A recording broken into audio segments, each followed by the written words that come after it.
আসসালামু আলাইকুম। তো এই রংটা হচ্ছে আমাদের নতুন গ্রেড এফ রং, এফ গ্রেডের রং, যেটা শুধুমাত্র হচ্ছে কাপড়ে পেইন্টিং করার জন্য।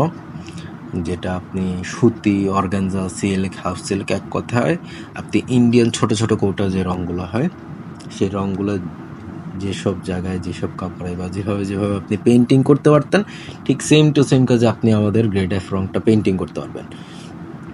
এখন কথা হচ্ছে যে রংটা উঠে যাবে কিনা। আমি এই ভিডিওটার মধ্যে দেখাবো যে কিভাবে আপনি পেইন্টিং করবেন। আর আগে আমাদের গ্রেড এ রংটা ছিল যেটা, সেটা আসলে এখন আর আমরা পেইন্টিংয়ের জন্য, কাপড়ে পেইন্টিংয়ের জন্য রাখছি না। বিশেষ করে সেটা শুধুমাত্র ক্যানভাস পেইন্টিংয়ের জন্য থাকবে।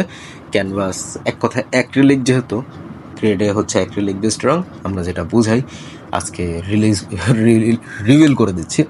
আমরা যেটা বুঝাইতাম প্রথমে নিজেরা, কোডওয়ার্ড যেটা গ্রেড এ বুঝতাম হচ্ছে নিজেরা অ্যাক্রিলিক বেসড, গ্রেড বি হচ্ছে ব্লক প্রিন্টিং, এটাই। আর যারা কম খরচের মধ্যে ওই বিয়ে শাদী হয়েছে বাড়িতে, তো আমগো তো হয় না।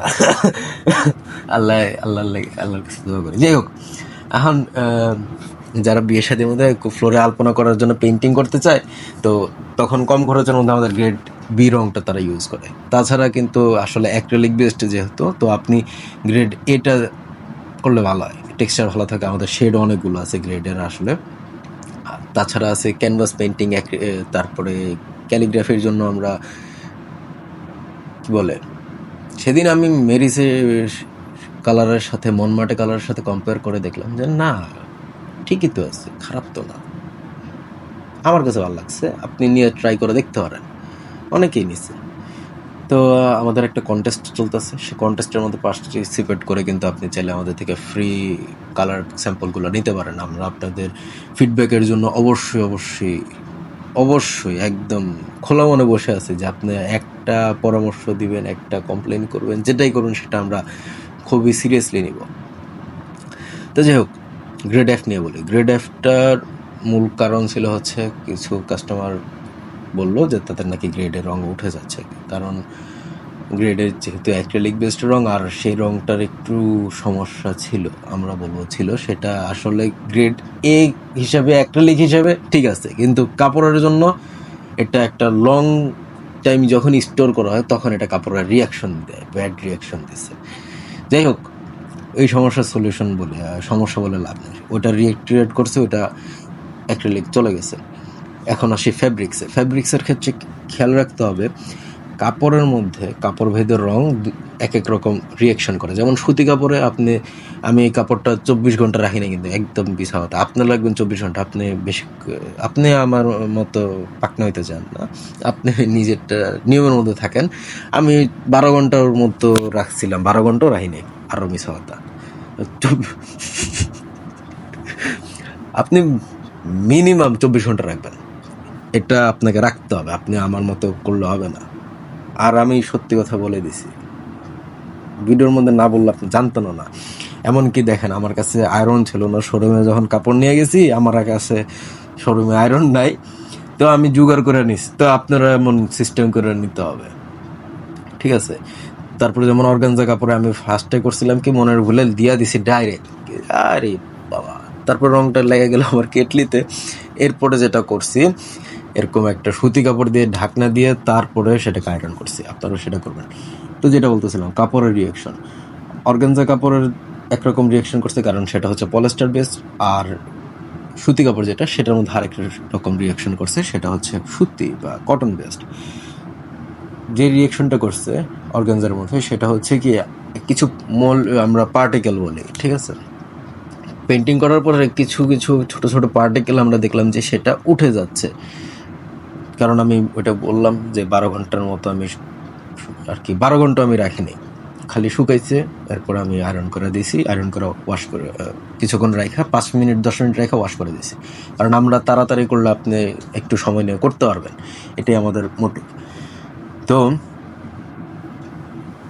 আরেকটা, আয়রন করার পরে কিন্তু আপনি মিনিমাম কত 8-10 ঘন্টা রেখে দেবেন, কারণ আপনার পেন্টিং হবে বড়। আমি তো ছোট ছোট স্যাম্পল করছি, আপনার পেন্টিং হবে বড়, 8-10 ঘন্টা 12 ঘন্টা রেখে দেবেন মিনিমাম। এক কথা, আপনি 2 দিন হাতে ধরে রাখবেন পেন্টিং করার জন্য। বিশেষ করে 24 ঘন্টা আয়রনের আগে, 24 ঘন্টা আয়রনের পরে, আয়রনের পরে 24 ঘন্টা পরে আপনি ওয়াশ করবেন।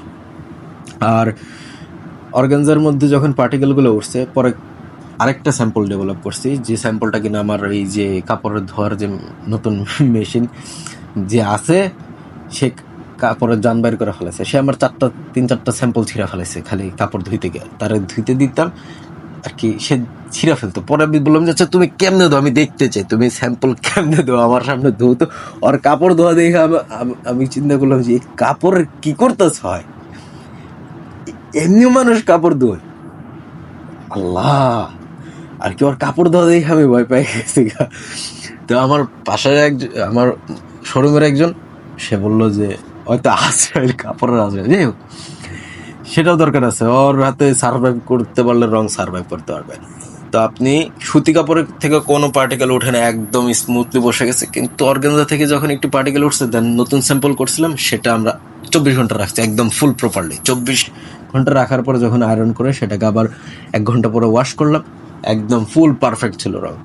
আর আমি কাজের ভুলে, কাজের ফাঁদে পড়া আমি এই ভিডিওটার লাস্টে রেজাল্ট দিতে একদম ভুলে গেছি গা। কোনো চিন্তা নেই, কোনো টেনশন নেই, কালার একদম পারফেক্ট আছে। আমি কোনো একটা পরবর্তী পোস্টের মধ্যে ছবি তুলে পাঠিয়ে দেবো যে হ্যাঁ ওই ভিডিওর এটাই ছিল, বা আমি নেক্সট একটা পোস্টের মধ্যে, ভিডিওর পরের পোস্টে আমি দিয়ে দেওয়ার চেষ্টা করব। আর আপনাদের বলি, যারা রং অর্ডার করতে চান, দেখেন আমাদের অনলাইন সিস্টেমটা আসলে খুবই দুর্বল। এটার অনেকগুলো কারণ আছে, আর কারণগুলো আমি বলবো না, সমস্যা বলে লাভ নেই। সমাধান হচ্ছে একটা, আপনি যদি রং অর্ডার করতে চান আর আপনার জন্য যদি খুবই ইমার্জেন্সি হয়, আপনি সোজাসুজি পেজের নাম্বারে একটা কল করে দেবেন। পেজের নাম্বারে কল করে দিলে সর্বপ্রথম আমিই রিসিভ করব, কারণ এটা আমার কাছেই থাকে এই নাম্বারটা।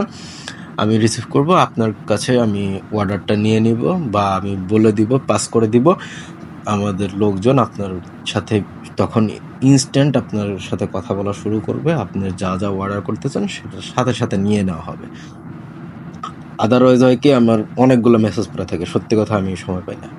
আর আমি এখন সব কিছু চেষ্টা করি পার্সোনালি দেখার মেসেজগুলো। তো আপনারা একটু সময় দিয়ে ধৈর্য ধরবেন, যেন আপনাদের আগে ভালো কিছু নিয়ে আসতে পারি।